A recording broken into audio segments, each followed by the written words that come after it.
ভাবি যে কোনো ব্যক্তি যিনি ধর্মের পথে চলেছেন, যদি তার দ্বারা কোনো ভুল হয়ে থাকে তাহলে নিয়তি তাকে সেই মুহূর্তেই কঠোর শাস্তি দেন। কিন্তু সেই সব মানুষ যারা সংসারের সব থেকে বড় অধর্মী, বহু নিকৃষ্ট মানের কাজ করেন, তাদের নিয়তি অনেক সুযোগ দেন। তাদের নিয়তি এরকম কঠোর প্রহার করেন না। এই ভাবনা কখনো না কখনো মনে আসেই। ভেবে দেখুন কেন? আসলে জীবনকে বেশিরভাগ মানুষ একভাবেই দেখে থাকেন, বিভিন্ন স্তরে একে দেখা উচিত। এবার আপনি বলুন, এই সংসারে কোনো অধর্মী কখনো প্রেরণার উৎস হতে পারেন? কখনোই নয়। যে মানুষ নিজের আত্মাকে মলিন করে ফেলেছেন, তিনি এই সংসারকে কিভাবে প্রেরণা যোগাবেন? উনি নিজেই বুঝতে পারেন না কোনটা করা উচিত, ধর্ম কোনটা। তাই নিয়তি তাকে একটা সুযোগ দেন, এটা বোঝার সুযোগ দেন যে কোনটা উচিত, কোনটা ধর্ম। সুযোগ দেন নিজের বিবেক জাগিয়ে তোলার, তাকে সুযোগ দেন নিজের অন্তরাত্মার ডাক শোনার। যখন তাতেও কাজ হয় না, তখন নিয়তির কাছে একটাই পথ বাকি থাকে, আর তা হল মহাবিনাশ। মহাবিনাশ হয়তো দেরিতেই আসতে পারে, কিন্তু তা অবশ্যই আসবে। আর যখন মহাবিনাশ আসে, তখন মহাবিনাশের যন্ত্রণা সমগ্র মানব জীবনের যন্ত্রণার থেকে অনেক বেশি হয়। এই কথাটা সবসময় মনে রাখবেন। আর অন্যদিকে যে মানুষ ধর্মের পথে চলছেন, তার দ্বারা যদি কোনো ভুল হয়ে থাকে, তখন নিয়তি তার পরীক্ষা নেন। কিছুক্ষণের জন্য মানুষের মনে হতে পারে নিয়তি তাকে কঠোর শাস্তি দিয়েছেন, কিন্তু সময়ের সাথে আমরা সবাই দেখি যে যখন সেই মানুষ সেই পরীক্ষায় উত্তীর্ণ হন, এই সমস্ত সংসারের জন্য প্রেরণার উৎস হয়ে ওঠেন। অর্থাৎ নিয়তি প্রত্যেক মানুষকে তার কর্ম অনুসারে উচিত ফলও দেন, উচিত শাস্তিও দেন। পার্থক্য হলো শুধুমাত্র সময় আর আপনার দৃষ্টিভঙ্গি। তাই ধর্মের পথে চলুন আর আমার সাথে ভালোবেসে বলুন, রাধা রাধা। দ্বিধাবোধ। অনেক সময় আমরা জীবনে সেই বাঁকে এসে পৌঁছই যেখানে আমরা বুঝতেই পারি না যে এবার কোন দিক নির্বাচন করা উচিত। কখনো এদিকে যাওয়া উচিত মনে হয়, কখনো ওদিকে যাওয়া উচিত মনে হয়, কখনো দুদিকেই যাওয়া প্রয়োজনীয় বলে মনে হয়, কিন্তু তা তো সম্ভব নয়। কখনো কখনো এটা মনে হয় যে এখানেই থেমে যাওয়া ভালো, কোথাও না যাওয়াই শ্রেয়। এবার একেই তো দ্বিধাবোধ বলে। সংসারে এমন কোনো দ্বিধা নেই যার সমাধান সম্ভব নয়। এই দ্বিধাবোধ স্বাভাবিক। আর আপনার এই দ্বিধাকে আমি একটু সরল করে দিই। দ্বিধাগ্রস্ত হয়ে নির্বাচন করলে তখন এটা মাথায় নিয়ে করবেন যে আপনার এই নির্বাচনের ফলে এই সংসারের ওপর, এই সমাজের ওপর কি প্রভাব পড়তে পারে। নিজের লাভ ক্ষতির বিষয়ে ভাবা ছেড়ে দিন আর কর্ম করুন সংসারের মঙ্গলের জন্য, আগামী প্রজন্মের মঙ্গলের জন্য। ভাবুন আপনার এই নির্বাচনের জন্য কিভাবে তাদের জীবনের উদ্ধার সম্ভব। কারণ এই ভাবনাই হলো উচিত ভাবনা। কারণ অনেক সময় ওষুধ একটু কড়া মনে হতেই পারে, কিন্তু এই ওষুধই তো রোগ মুক্তি ঘটায়। সেইভাবে আপনাকেও এই দ্বিধার মুহূর্তে কঠিন নির্বাচন করতে হতে পারে। এই কঠিন নির্বাচন জীবনে কঠিন পরিস্থিতিও আনতে পারে, কিন্তু যদি এই নির্বাচন ধর্মসঙ্গত হয়, যদি এর দ্বারা সংসারের মঙ্গল হয়, তাহলে এই নির্বাচনই হলো সঠিক নির্বাচন। আসুন আমার সাথে ভালোবেসে বলুন, রাধা রাধা। মানুষ নানান ধরনের বাসনা পোষণ করেন, তাদের নানান ইচ্ছে থাকে, অভিলাষা থাকে, নানান কামনা করতে থাকেন, স্বপ্ন দেখেন, প্রার্থনা করেন যেন তা সফল হয়, নিজের সম্পন্নতা কামনা করেন, আর শেষে নিরাশ হয়ে যান কারণ এসব কিছুই পান না। আপনাকে একটা ছোট্ট উদাহরণ দিই। জঙ্গলের রাজা কাকে বলা হয়? সিংহকে। এবার যেহেতু সিংহ বনের রাজা, তাই হরিণ তো তার কাছে এসে এটা বলতে পারে না যে আপনি হলেন বনের রাজা, তাই আপনি আমাকে মেরে ফেলুন, আমাকে খেয়ে ফেলুন আর নিজের ক্ষুধা নিবারণ করুন। এমন তো হয় না। সিংহ যতই বনের রাজা হোক, তাকেও পরিশ্রম অবশ্যই করতে হয়, তবেই তার ক্ষুধা নিবারণ হয়। সেইভাবেই আপনার সমস্ত স্বপ্ন, আপনার সমস্ত ইচ্ছে, আপনার সমস্ত অভিলাষা, সমস্ত আকাঙ্ক্ষা পূরণ হবেই, অবশ্যই হবে, পরিশ্রমের দ্বারা। শুধু ভাবলেই হবে না। তাহলে আপনিও জীবনে পরিশ্রম করুন, নিজের সমস্ত স্বপ্ন পূরণ করুন, আর আমার সাথে ভালোবেসে বলুন, রাধা রাধা। আপনি কি কখনো কোনো উঁচু পর্বতের শিখরে পৌঁছতে পেরেছেন? যদি পৌঁছে থাকেন বা যদি আপনি কোনো উঁচু পর্বতের শিখরে যান, তাহলে ভালো করে দেখবেন, আপনি যত উঁচুতে অগ্রসর হতে থাকবেন, আস্তে আস্তে সমস্ত বনস্পতি বিলুপ্ত হতে থাকে। তারপরে সমস্ত গাছপালা, পশু পাখি সব বিলুপ্ত হতে থাকে। শেষ পর্যন্ত সেই শিখরে থেকে যায় শুধুমাত্র শান্তি, নীরবতা। আমাদের মানুষের সাথেও এটাই হয়। মানুষ যখন আত্মবিকাশের পথে অগ্রসর হতে থাকে এবং নিজের জীবনের শিখরে পৌঁছতে চায়, তখন তার একা থাকা অত্যন্ত প্রয়োজনীয় হয়। আর তাকে তখন ত্যাগ করতে হয় নিজের সুখ স্বাচ্ছন্দ্য, নিজের সম্পত্তি, নিজের সমৃদ্ধি, নিজের সৌন্দর্য। দেখুন, জীবনের শিখরে পৌঁছনো একেবারেই সহজ কাজ নয়। এ হলো অত্যন্ত দুর্গম এক পথ। কিন্তু যদি আপনি সেখানে পৌঁছতে চান, তাহলে আপনাকে ত্যাগের প্রবৃত্তি জাগিয়ে তুলতে হবে। ত্যাগ কি সেটা জানতে হবে, কারণ ত্যাগের ফলেই মনে শান্তি আসে, আর সেই শান্তির ফলে মনে উৎপন্ন হয় প্রেম। আর এই প্রেমই হলো জীবনের অন্তিম লক্ষ্য। তাহলে আসুন আমার সাথে ভালোবেসে বলুন, রাধা রাধা। অধিকার, এটা না কোনো সাধারণ শব্দ, না কোনো ব্যবসা, নিজেই একটা অদ্ভুত ব্যাপার এই অধিকার। স্বয়ং ঈশ্বর মানুষকে জীবন বাঁচার অধিকার দিয়েছেন। কিন্তু যখন কোনো নারীর অধিকারের প্রশ্ন আসে, তখন সেই অধিকারের সাথে কর্তব্য জুড়ে যায়। এবার নারীর অনেক অধিকারের মধ্যে একটা অধিকার হলো নিজের স্বামী নির্বাচন করা। নির্বাচন করা কে হবে তার অর্ধাঙ্গ, এমন একজন ব্যক্তি নির্বাচন করা যিনি নিজের সাথে, নিজের স্ত্রীর সাথে, সমগ্র পরিবারের সাথে এই সমগ্র সমাজের পরিস্থিতিকে উন্নত করতে পারেন। তাহলে ভাবুন, নিজের জন্য স্বামী বেছে নেওয়া কত বড় অধিকার, আর যোগ্য স্বামী বাছা তার থেকেও বড় কর্তব্য। তাই নারীর অধিকারের সাথে যখন কর্তব্য শব্দ জুড়ে যায়, অধিকার নামক শব্দের মাহাত্ম্য আরো বেড়ে যায়। আপনিও নিজের জীবনে নিজের অধিকারের সাথে কর্তব্যকে জুড়ে দেখুন। যদি এরকম করেন, তাহলে সমস্ত স্বপ্ন পূর্ণ হবে, আর মন প্রসন্ন হয়ে বলবে, রাধা রাধা। কর্ম, কর্ম সর্বদাই শান্ত মনে করুন। ভিতের সেই ইটের মতো করুন যে শান্তভাবে 7 হাত গভীরে অবস্থান করে।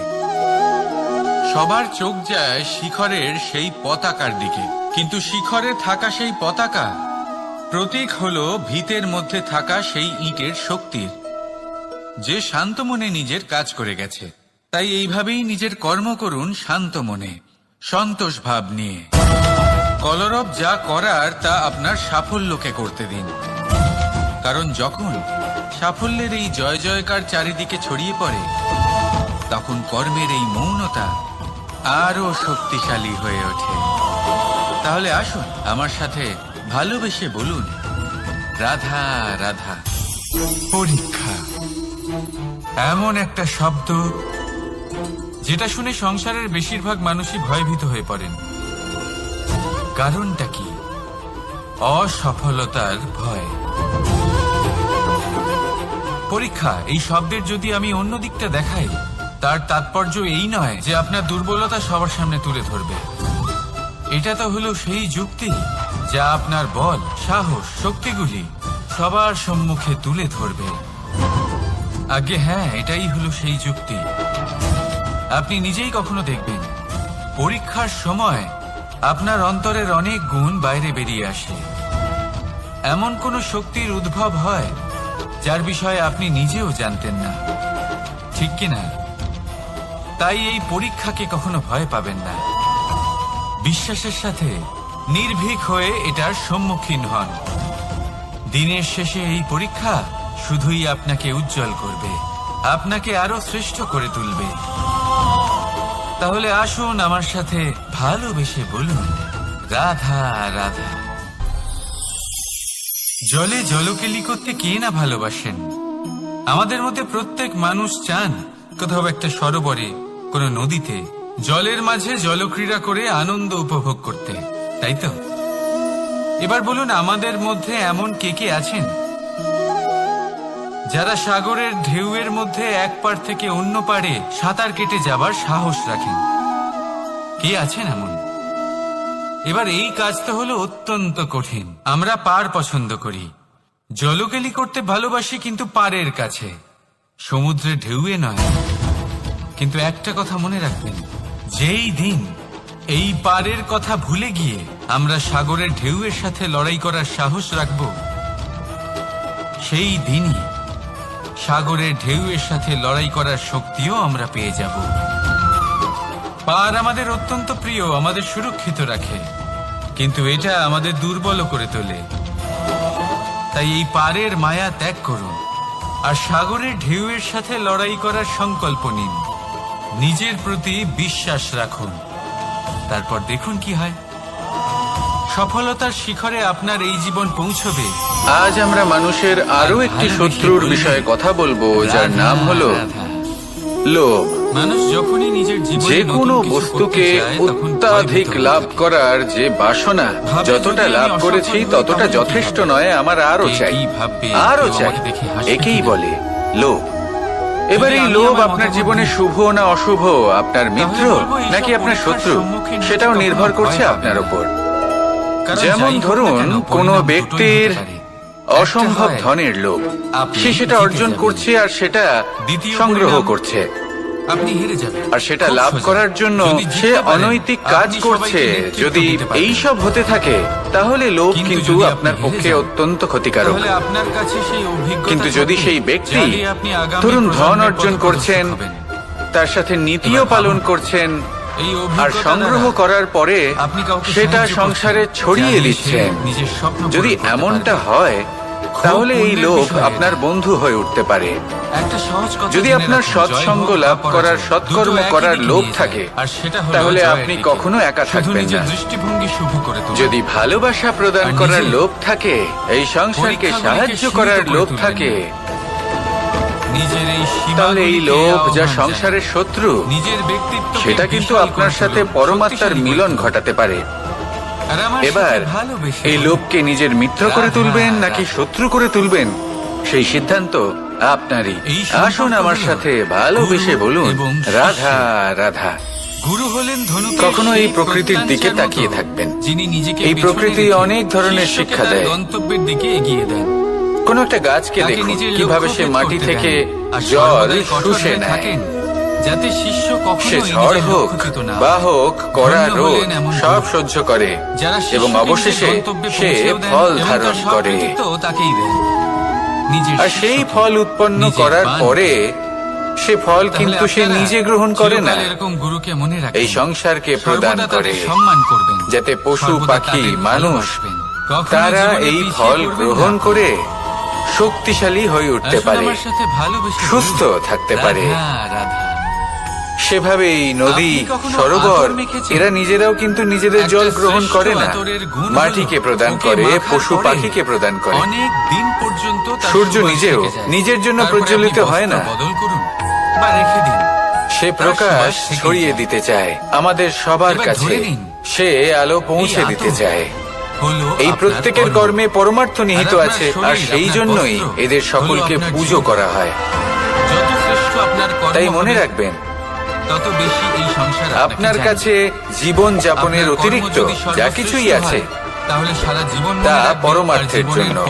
তাহলে তার সদ্ব্যবহার করুন আর আমার সাথে ভালোবেসে বলুন, রাধা রাধা। চিন্তা ভাবনাই পরিবর্তন সামনে আসে, এটা হলো সৃষ্টির অমূল্য নিয়ম।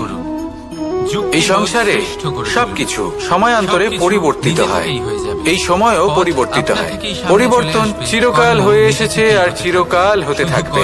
কিন্তু এবার আমরা সেই পরিবর্তন কিভাবে লাভ করব, যেটা আমাদের প্রয়োজন, যেটা আমরা চাই, রাধা। আমরা জীবনে বিকাশ চাই।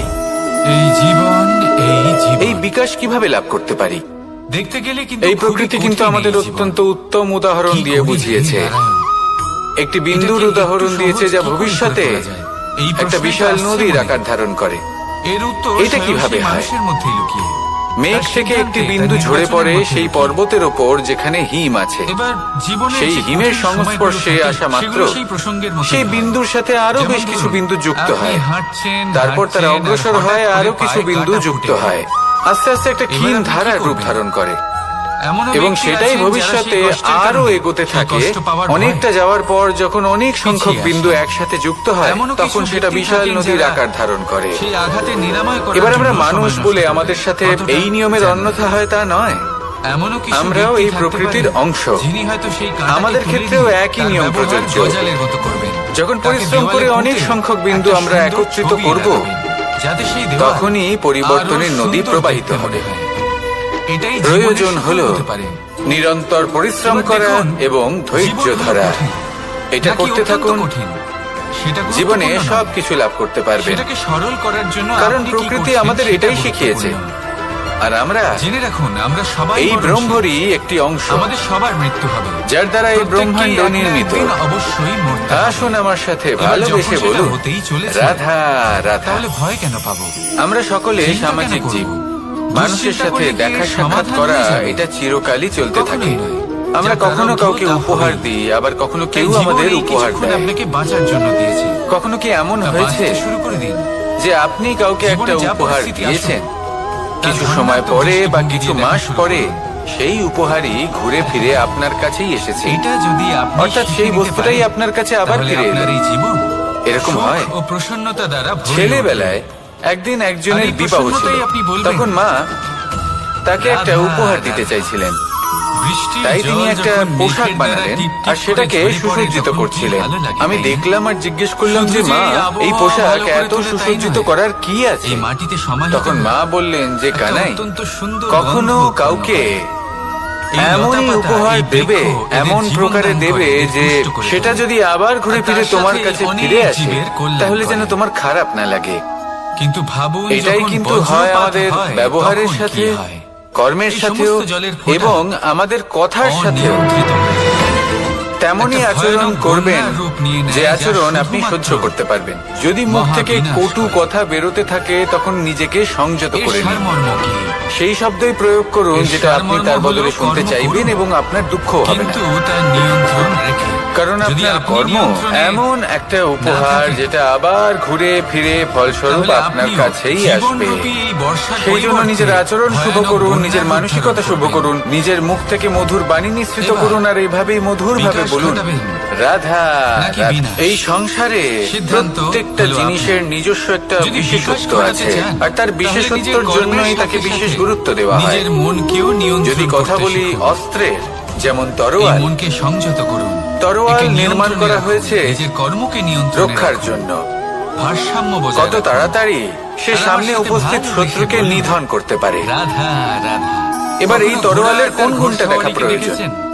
সেটার ঘোড়ার ধার। ডান এবং বাম দিকে যেন একটা সেই পর্দা বস্তুটি লাগানো নয় যার থাকে। মধ্যে এই তার তরোয়াল কারণ কি? রাখা হয়। যাতে ঘোড়া সেইভাবেই অন্য যদি কোনো আমি দিকে কথা দেখতে না বলি পায়, বানে, শুধুমাত্র সামনে দেখে আর সেই দিকেই তাহলে এগোতে এটা থাকে। প্রয়োজনীয় নয় যে সেই বান কতটা বলতে গেলে তীক্ষ্ণ, এটা খুব সাধারণ ব্যাপার, কতটা কিন্তু এর বলশালী। পেছনে খুব বড় এক বিজ্ঞান লুকিয়ে রয়েছে। এটা দেখা প্রয়োজন যে তার আপনি যদি আকারটা জীবনে কেমন। নিজের লক্ষ্যে পৌঁছতে চান, সে কি তাহলে আপনাকে বাতাস এদিক ভেদ ওদিক করে তাকানো নিজের বন্ধ লক্ষ্যে করতে হবে। পৌঁছতে পারবে? শুধু সামনে নিজের লক্ষ্যের দিকে সেটা তাকিয়ে বেশি থাকতে হবে। গুরুত্বপূর্ণ। তখনই সেই জীবনে জায়গাটা সাফল্য নয় লাভ যেখানে করবেন। সেই বান রাখা হয়। ঘোড়া তো শুধুমাত্র এক পশু। ঠিক সেইভাবেই যদি তার আপনি উপরে লাগাম কোনো পরাতে হয়, মানুষেরই চোখের মূল্য ডান বুঝতে এবং বাম চান, দিকে তাকে পর্দা পরখ পরিয়ে দেওয়া করে হয়। দেখতে চান, আপনি হলেন মানুষ, তাহলে তার জাতি, আপনাকে লাগাম কে পড়াবে? তার ধর্ম, কেউ তার না। রূপ, তার এটা আকার, আপনাকে নিজেকেই সেগুলো করতে দেখে হবে। তাকে পরখ করতে মনের চেষ্টা গভীরে করবেন প্রবেশ না। করুন, আর আবেগগুলিকে লাগাম তাকে পরান, পরখ নিয়ন্ত্রণ করতে এই শিখুন। সব কিছুর ভিত্তিতে আর করবেন না। নিজের দৃষ্টি তার স্বভাবটা দেখুন, সামনে, তার শুধু গুণ নিজের দেখুন, লক্ষ্যের দিকে। তার প্রতিভা দেখুন, মনে তার রাখবেন, কর্ম দেখুন। যদি আপনার কারণ দৃষ্টি এটাই শুধুমাত্র নিজের সেই লক্ষ্যে ব্যক্তির থাকে, আসল তাহলে পরিচয়। লক্ষ্যভেদ অবশ্যই এটাই হলো ঘটবে। তার অস্তিত্ব। যদি একাগ্রতা এদিক ওদিক চলে যায়, যখনই আপনি তাহলে কোন লক্ষ্য নর্তককে হারিয়ে শ্রেষ্ঠ নৃত্য প্রদর্শন করতে দেখেন, তখন আপনি কিন্তু এটা ভাবেন না রাধা, রাধা। যে সে কোথা থেকে এসেছে, যথা রাজা সে কি খায়, তথা প্রজা, ওর বন্ধু বান্ধব কারা, যথা বীজ আপনি তার নৃত্য তথা দেখেন, বৃক্ষ, ওর শিল্প দেখেন, যথা সেটারই প্রশংসা ভূমি করেন, তথা সেটাকেই অঙ্ক। সম্মান করেন। কি সুন্দর সেইভাবে এই শব্দ। সংসারে সকলকে সম্মান আর করুন। যতটাই আর এই সুন্দর, সম্মানের ততটাই আধার গভীর হওয়া হলো উচিত তার অর্থ। তার গুণ, যেমন তার রাজা স্বভাব, হবেন, প্রজা তার কর্ম, তেমনই হবেন।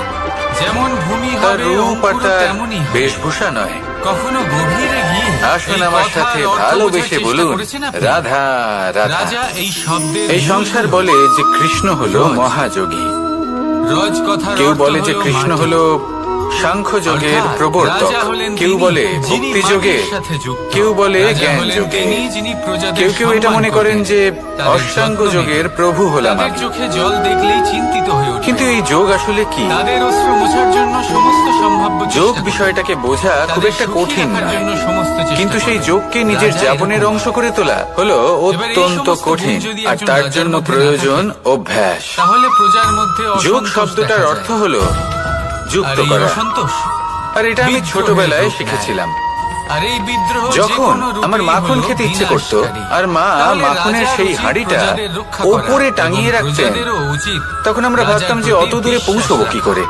তার অনুকরণ তখন করা। আমরা যোগের এই বিষয়ে দুজন জানতে যখন পারলাম, এক হবেন, আর তখন জানতে পারলাম তখনই যে সব শাসন থেকে স্থির গুরুত্বপূর্ণ হবে। যোগ আসলে কি, তখনই এই দেশ নিয়ন্ত্রণে থাকবে। সহযোগিতা। যদি দুজনের মধ্যে কোনো সাহায্য। একজন নিয়ন্ত্রণ হারান, আমরা সব সখারা তখন একসাথে জড়ো হতাম, মহাবিনাশ একে অপরের পিঠের ওপর অবশ্যই উঠে হবে। দাঁড়াতাম, আর তারপর তাহলে আমরা রাজা ওই নিজের মাখনের কর্ম হাঁড়ির করবেন, কাছে পৌঁছতে আর পারতাম, প্রজা আর নিজের তারপর ধর্ম পালন আমরা করবেন। সবাই মিলে আর আমার সেই সাথে মাখন ভাগ করে ভালোবেসে খেতাম। বলবেন, রাধা, সহযোগিতা। রাধা। এটা অত্যন্ত গুরুত্বপূর্ণ। এই বৃক্ষ দেখতে পাচ্ছেন? পাণ্ডবরাও মহাভারতে এটাই বট করেছিলেন। বৃক্ষ। এই ওনাদের সংসারের সাথেও কেউ সবথেকে ছিল বড় না, বৃক্ষের মধ্যে একে অপরকে অন্যতম। সাহায্য করে ওনারা অনেক বীরদের কি না একত্রিত করে? করেছিলেন। অনেক তারপর বছর অবশেষে ধরে বেঁচে মহাভারতের থাকে। এই মহাযুদ্ধে এই ওনারা বৃক্ষ জয়লাভ সর্বদাই করেছিলেন। বাড়তে থাকে। রামায়ণে কত রাম এবং পশু-পাখিদের লক্ষ্মণের এই সাথে বৃক্ষ কেউ ছিল না। আশ্রয় প্রদান করে। সহযোগিতার পথ মাধ্যমে চলতি পথচারীদের ওনারা এই বৃক্ষ ভাল্লুক ছায়া আর প্রদান করে। বানর সেনাকে আশ্রয় একত্রিত প্রদান করেছিলেন, করে। আর এই সংসারের বিশ্রাম সব করার থেকে জায়গা প্রবল দেয়। রাক্ষস শীতল রাবণকে বধ ছায়া করেছিলেন। বটবৃক্ষ। মনে রাখবেন, সংসারের একসাথে সবথেকে মিলে বড় যদি আপনারা বৃক্ষের কর্ম মধ্যে করতে একটা শেখেন, বৃক্ষ। তাহলে বৃক্ষে এই বীজ সংসারে এমন কিছুই নেই সর্ষে দানা যেটা আপনি থেকেও অর্জন ছোট করতে হয়। পারবেন না। কিন্তু তা আসুন মাটির আমার মধ্যে সাথে সমাহিত ভালোবেসে হয়ে যায়। বলুন, নিজের রাধা খোলসকে ভেঙে রাধা। প্রথমবার অঙ্কুরিত মানুষ হয়। যখনই কোনো আর তারপরে পর্বতারোহণ আস্তে করতে আস্তে শুরু আস্তে করে, একটা ছোট্ট বীজ তখন সে বারবার পড়ে যায়, একটা বিশাল বারবার উঠে দাঁড়ায়, বটবৃক্ষে পরিণত হয়। সামনে এগোতে চেষ্টা করে, জীবনে কিন্তু যদি সে সাফল্য পেতে দৃঢ় চান, নিশ্চয় করে থাকে, এইভাবেই তাহলে সে এগোতে হবে। অবশেষে সেই ছোট পর্বতের ছোট শিখরে পদক্ষেপের পৌঁছেই দ্বারা এই যায়। পথ চলা শুরু করতে হবে। চলার পথে যদি সেজন্য বড় কোনো ছোট কাজ পাথর করতে চলে কখনো আসে সংকোচ বা করবেন পর্বতের না। কোনো বড় অংশ সামনে ছোট আসে, কাজ করতে কখনো তাহলে সে লজ্জা তার পাবেন সাথে না। ধাক্কা খায় না, যদি এই সেই ছোট পথ ছোট কাজ বদলে নেয়। পূর্ণ কিন্তু নিষ্ঠা দিয়ে, পূর্ণ বাধা মনোযোগ তাকে দিয়ে, সবসময় সততার পেতেই হয়, সাথে আর করতে সেই বাধা পারেন, সে পায় তাহলে ছোট এই ছোট পাথরের কাজের দ্বারা। আকার বাড়তে থাকে। তাদের উপর পা পড়লে তাই তার পা কাজগুলিকে পিছলে যায় কাজের আর সে মতোই পড়ে দেখতে যায়। শুরু করুন। ছোট কাজ বা বড় কাজ এই এরকম ছোট ছোট ভাববেন না। পাথর হলো আমাদের তাহলে জীবনের কর্ম সেই ছোট করতে ছোট থাকুন। সমস্যা, সেই জীবনে ছোট আপনার ছোট অস্তিত্ব ভুলগুলো যেগুলো আমরা বটবৃক্ষের থেকেও বড় অবজ্ঞা করে করতে তুলুন। থাকি। তাহলে আসুন আর আমার সাথে আমরা ভালোবেসে ভাবি বলুন, এর দ্বারা কি বা রাধা, ক্ষতি হবে, রাধা। কিন্তু সেগুলোই অনেক সময় ভগবান আমাদের অসফলতার কারণ আর হয়ে ভুল। দাঁড়ায়। এই দুই একই অক্ষর যত দিয়ে শুরু তাড়াতাড়ি হয়। সম্ভব এই ছোট ছোট পাথরগুলিকে নয়, এদের জীবন দুজনের থেকে রাশিও তুলে সমান। ফেলে দিন। এবার ভুল আপনারা হওয়াটা বলবেন যে, স্বাভাবিক, কিন্তু ভগবান তার মানে এই ভুল। নয় যে বারবার সেই ভুলের এদের পুনরাবৃত্তি মধ্যে কিভাবে ঘটবে। মিল থাকতে পারে? ভুলটা বুঝুন, অনেক বড় মিল সেটা আছে। স্বীকার করুন, আর না সেটা শুধু শুধরে এক নিন। অক্ষর দিয়ে শুরু হয়। যখন আপনি এটা বরং করতে শিখবেন, এদের বিজয় তখনই খুব মন্ত্রটাও তাড়াতাড়ি আপনি সেই শিখরে পৌঁছতে পারবেন। ভগবানকে আর মানুন, যখন পৌঁছে যাবেন, তাকে তখন এই বিশ্বাস মন করুন, প্রসন্ন হয়ে বলবে, তাকে স্বীকার করুন। রাধা এটা করলে রাধা। সূর্য মনের এই সংসারকে দৃষ্টি থেকে আলো ভগবানকে প্রদান দেখা করে। যায়। আর সূর্যের উনি মনে আপনাকে যদি নিজের সমৃদ্ধ তেজের করতে জন্য পারেন। অহংকার জন্ম নেয়, ভুলের তখন সাথেও তার এটাই অহংকার ঘটে। ভঙ্গ করে মেঘ। নিজের ভুল স্বয়ং মেনে নিলে সূর্যের আলো স্বীকার পূর্ণরূপে করে ঢেকে দেয়। সবকিছুই স্পষ্ট মেঘের মনে যদি নিজের গতি নিয়ে অহংবোধ জন্ম নেয়, যেদিন থেকে তাহলে মেঘের আপনি অহংকার নিজের ভঙ্গ ভুল করে মেনে পর্বত। নিতে শিখবেন, মেঘের সেদিন গতি থেকেই অবরুদ্ধ সেই ভুল করে দেয়। শোধরানোর প্রক্রিয়া এবার শুরু যদি হয়ে পর্বত যাবে। নিজের আপনি বুঝে নিশ্চলতা যাবেন নিয়ে যে ভুল অহংকার কিভাবে করে, শোধরাতে হয়। তাহলে সেই অহংবোধ তাই মনে ভঙ্গ রাখবেন, করে একটি মূষক নিজেকে শ্রেষ্ঠ সেই করে বিশাল তোলার পর্বতে জন্য নিজের ভুল স্বীকার একটি করা ছিদ্র অত্যন্ত করে দেয়। প্রয়োজনীয়। এই জীবনে এবার শান্তি যদি আনার জন্য মূষকের নিজের মনে অহংবোধ জন্ম নেয়, ঈশ্বরকে তাহলে মেনে জল নেওয়া তার অত্যন্ত অভিমান ভঙ্গ প্রয়োজনীয়। করে সেই ছিদ্র দিয়ে প্রবেশ করে। সবসময় নিজের গুণ আর যদি জলের মনে এবং নিজের অহংবোধ দোষ জন্ম নেয়, মনে রাখবেন। তখন মানুষ বাঁধ নির্মাণ করে তার গতিপথ আজীবন রুদ্ধ করে, সুখী থাকবে। জলের অহংকার ভঙ্গ করে। রাধা আর যদি মানুষের মনে আমরা অহংকার জন্ম সবসময় নেয়, চাই তখন সূর্য যে এই নিজের তাপ সংসার দ্বারা আমাদের মানুষের অহংকার ভঙ্গ জ্ঞানী করে। বলবে, এই বুদ্ধিমান সংসারে বলবে, অহংকার প্রদর্শন বুঝদার করার বলবে। কোনো প্রয়োজন নেই। কিন্তু মূর্খ আমাদের সবার মধ্যেই মূর্খ কিছু যেন বিশেষ কেউ না গুণ বলে। আছে, আর সবার মূর্খ মধ্যে কোনো না শব্দটা কোনো আমরা কেউ দোষও শুনতে আছে। চাই না। দূরে এই পালাতে প্রকৃতি থাকি। আমাদের কি শিক্ষা দেয়? কিন্তু কেউ একটা একে অপরের সত্যি সাথে লড়াই সবার করে না, কাছে অজানা। একে অপরের জন্য বাধা সৃষ্টি যে করে না, মূর্খ হওয়া শুধু হলো নিজের কর্ম বুদ্ধিমান করে। হওয়ার দিকে সূর্য নিজের প্রকাশ দ্বারা সর্বপ্রথম বনস্পতি এবং গাছপালাকে জন্ম আপনি দেয়। যত খুশি দিগ্গজ জ্ঞানী মেঘ মানুষের বর্ষা সাথে সৃষ্টি আলাপ করে করুন, লুপ্ত যত হয়ে ইচ্ছে যায়, কথা আবার বলুন, নির্মিত যতই হয়। জ্ঞানের কথা আলোচনা করুন। পর্বতের সেই নিশ্চলতা অভিজ্ঞতা। সেই বর্ষাকে একটা দিশা প্রদান মূর্খ করে, হবার পরেই আর তারপরে পাওয়া তা যায়। ধারা হয়ে প্রবাহিত হয়ে তাই যায়। নয় কি? এইসব কি? মূর্খ হবার এইসব পরে একটা আপনি এটা বুঝতে পারবেন সম্পর্ক, যে কি করা উচিত নয়। একটা চক্রের মতো। জ্ঞানী ব্যক্তি আপনাকে এটা বলবেন যে সবাই কি করা একসাথে উচিত। নিজের কর্ম করে, আর তাই এই চক্র সংসারে আবর্তিত কি হয়। করা উচিত এটা তার আমাদেরও থেকেও করতে অনেক হবে। বড় জ্ঞান হলো একসাথে কি মিলে করা কাজ উচিত করতে নয়। হবে। সেই কারোর জন্য সবসময় বাধা হয়ে মনে উঠলে রাখবেন। হবে না, কাউকে আপনার ছোট মনে করা করলে কিছু হবে না। ভুল। আপনাকে যদি কেউ মূর্খ বানিয়ে থাকে, এটাই ছল করতে চাতুরি থাকুন, করে থাকে, সবাই মিলেমিশে তাহলে কর্ম কোনো করুন। ব্যাপার নয়। প্রকৃতি এটা আমাদের শেষ এই শিক্ষাই পর্যন্ত দেয়। আপনাকে আরো বুদ্ধিমান আসুন করে আমার তুলবে। সাথে এই ভালোবেসে মুহূর্তে বলুন, ধন্যাত্মক রাধা থাকুন। রাধা। এই সংসার আপনি আপনাকে কখনো অবশ্যই পলাশ জ্ঞানী ফুল বলবে। দেখেছেন? রাধা কি সুন্দর দেখতে, আপনি কি লাল কখনো একজন রক্তবর্ণ, মালিকে একটা বাগানের উজ্জ্বল, যত্ন নিতে দেখেছেন? কিন্তু যদি কখনো একটা এতে গাছে কোনো উই ধরে সুগন্ধ যায়, নেই। মালি তখন শুধু সেই জন্য সেই ওকে গাছের শুধু নয়, চোখ ভরে দেখতে ইচ্ছে সমস্ত করে। বাগানের চিকিৎসা দেখবেন করায়। তাকে কিন্তু পুজোতে আপনারা ব্যবহার হয়তো করা হয় বলবেন, না। এই ফুল এই দিয়ে কেমন মালা কথা? বানানো হয় না। যখন ওই একটা গাছে লেগেছে, সমস্ত বাগানের চিকিৎসা কেন করাতে হবে? সেরকমই কিন্তু অযথা পরিশ্রম আমাদের করা। জীবনে এমন অনেক ব্যক্তি রয়েছেন কিন্তু মালি যাদেরকে খুব ভালো সম্মান করে জানে অর্জন যে উই করতে হয়তো হয়। একটা গাছে লেগেছে, কিন্তু যদি তার আপনি কোনো সমস্ত উচ্চ বংশে বাগানকে জন্ম নিয়ে নাশ করে থাকেন দিতে পারে। এবার এবং মালি আপনার এই কাছে শিক্ষা, সবকিছু এই জ্ঞান থাকে, অন্য ধন অনেক ঐশ্বর্য জায়গাতে থাকে, প্রযোজ্য। সবকিছু আপনি আগে থেকেই এই পেয়ে সংসারে গেছেন, আমরা তাও শুধুমাত্র কিন্তু এই সংসার নিজের আপনাকে পরিবারের সম্মান দেবে না। কথাই চিন্তা করি, তাদের যত্ন নিই। ততক্ষণ পর্যন্ত চেষ্টা করি দেবে যেন না তারা যতক্ষণ ভালো না থাকে, আপনি সুখে নিজের থাকে। অন্তরে গুণ জাগ্রত আর সেই করছেন, সময় শ্রেষ্ঠ কর্ম এই করছেন, সমাজের কিছু নিজের বিরোধী অন্তরে মনোভাব ইতিবাচক মনোভাবের এই সমাজকে সুবাস জাগ্রত গ্রাস করে করছেন। ফেলে। এই সমাজকে নষ্ট করে ফেলে। যদি কিন্তু এসব আমাদের কিছু নজর করেন, শুধু আমাদের তাহলে এই পরিবারের। সংসার আপনাকে সম্মান দেবে। সেই জন্য যখন কথা ওঠে এবার রাষ্ট্রে, এটা আপনার উপরে নির্ভরশীল যে আপনি কি তখন পলাশ তার ফুলের জন্য মতো হতে সিদ্ধান্ত চান, নিতে হবে। নাকি অন্য কোনো ফুল হয়ে তখন উঠতে চান তার যার জন্য ত্যাগ সুবাস করতে আছে, হবে। যে নিজের সুবাসেই আর মনে সারা রাখবেন, পৃথিবীতে ছড়িয়ে দেয়। যে সমস্যায় আসুক তার আসুন সমাধান আমার সাথে পূর্ণরূপে ভালোবেসে বলুন, বাঞ্ছনীয়। রাধা রাধা। এই সংসারে প্রত্যেক ব্যক্তি যদি নিজের পরিবারেরও খেয়াল রাখেন এবং সমাজেরও খেয়াল রাখেন এবং সঠিকভাবে এই দেশেরও খেয়াল রাখেন, তবেই এই দেশ সম্পন্ন হতে পারবে। তাহলে আপনিও সেই প্রয়াস করুন আর আমার সাথে ভালোবেসে বলুন, রাধা রাধা। কথায় বলা হয়, জীবনে ভালোবাসাই হলো সুখের মূল। এটা সত্য। এবার প্রশ্ন হলো এটাই যে এই ভালোবাসা কার সাথে করা উচিত। যদি আপনি কিছুক্ষণের জন্য সুখ পেতে চান, তাহলে ভালোবাসুন নিজের রুচি মতো। যদি আপনি কিছুদিনের জন্য সুখ পেতে চান, ভালোবাসুন নিজের বন্ধুদের। যদি আপনি কয়েক মাসের জন্য, কয়েক বছর বা অনেক বছরের জন্য সুখী হতে চান, তাহলে ভালোবাসুন নিজের পরিবারকে, মাতা পিতা, নিজের সন্তান, স্বামী স্ত্রী, নিজের আত্মীয়দের। কিন্তু যদি আপনি চিরকালের জন্য সুখী হতে চান, তাহলে ভালোবাসতে হবে শুধু নিজের কর্মগুলিকে। কারণ সম্পর্ক যেমনই হোক না কেন, কখনো না কখনো ভেঙে যাবেই। এই সংসার হলো এমনই যে যাদের সঙ্গ আমরা পাই, তাদের সঙ্গ একদিন ত্যাগ করতে হয়। শুধু কর্মই হলো এমন এক সঙ্গ যা কখনো আপনাকে ত্যাগ করবে না। আপনার মৃত্যুর পরেও এই কর্ম আপনাকে বাঁচিয়ে রাখবে। তাই সবসময় মনে রাখবেন, এই কর্ম ধর্ম মনে করে পালন করা উচিত। জীবনের শেষ মুহূর্ত পর্যন্ত কর্মকে ভালোবাসুন। জীবনের শেষ মুহূর্ত পর্যন্ত সুখে থাকবেন। আর আমি তো সবসময় বলি, শুধু কর্ম করতে থাকো, ফলের চিন্তা করো না। তাহলে আসুন আর আমার সাথে ভালোবেসে বলুন, রাধা রাধা। কখনো কখনো আমরা ভাবি যে কোনো ব্যক্তি যিনি ধর্মের পথে চলেছেন, যদি তার দ্বারা কোনো ভুল হয়ে থাকে, তাহলে নিয়তি তাকে সেই মুহূর্তেই কঠোর শাস্তি দেন। কিন্তু সেই সব মানুষ যারা সংসারের সবথেকে বড় অধর্মী, বহু নিকৃষ্ট মানের কাজ করেন, তাদের নিয়তি অনেক সুযোগ দেন। তাদের নিয়তি এরকম কঠোর প্রহার করেন না। এই ভাবনা কখনো না কখনো মনে আসেই। ভেবে দেখুন কেন? আসলে জীবনকে বেশিরভাগ মানুষ একভাবেই দেখে থাকেন, বিভিন্ন স্তরে একে দেখা উচিত। এবার আপনি বলুন, এই সংসারে কোনো অধর্মী কখনো প্রেরণার উৎস হতে পারেন? কখনোই নয়। যে মানুষ নিজের আত্মাকে মলিন করে ফেলেছেন, তিনি এই সংসারকে কিভাবে প্রেরণা যোগাবেন? উনি নিজেই বুঝতে পারেন না কোনটা করা উচিত, ধর্ম কোনটা। তাই নিয়তি তাকে একটা সুযোগ দেন, এটা বোঝার সুযোগ দেন যে কোনটা উচিত, কোনটা ধর্ম।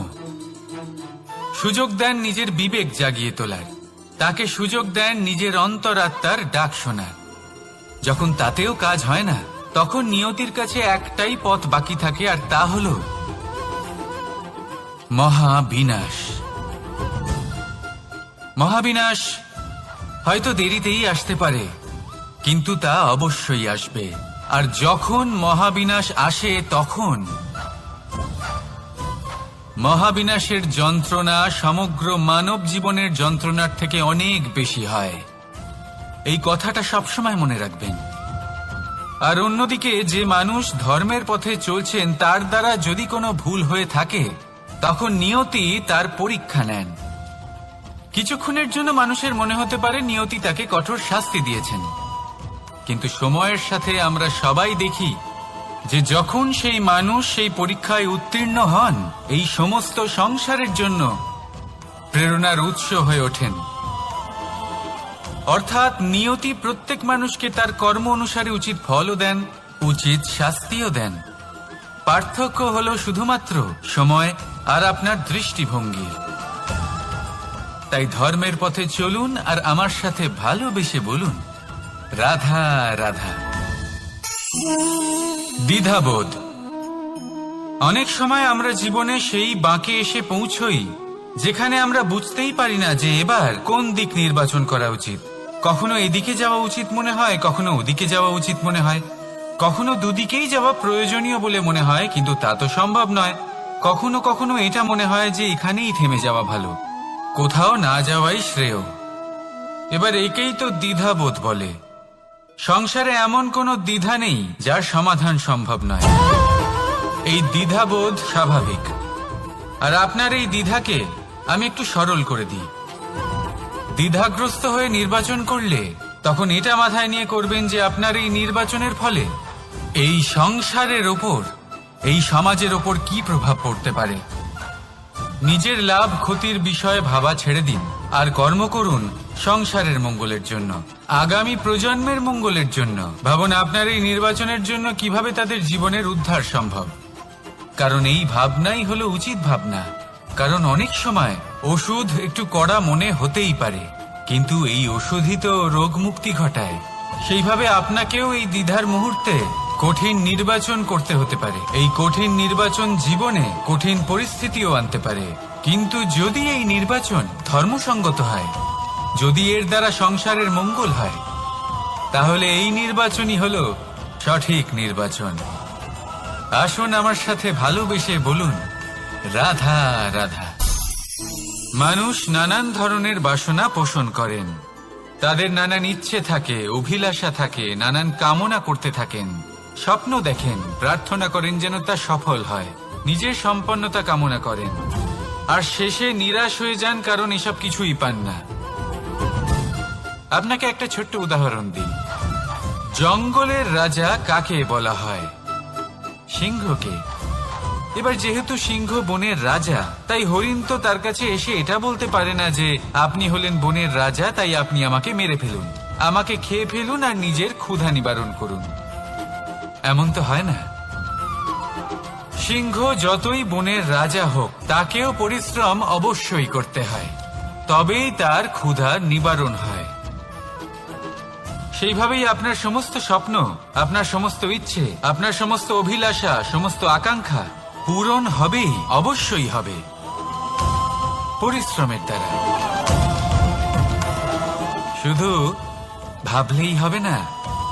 তাহলে আপনিও জীবনে পরিশ্রম করুন, নিজের সমস্ত স্বপ্ন পূরণ করুন, আর আমার সাথে ভালোবেসে বলুন, রাধা রাধা।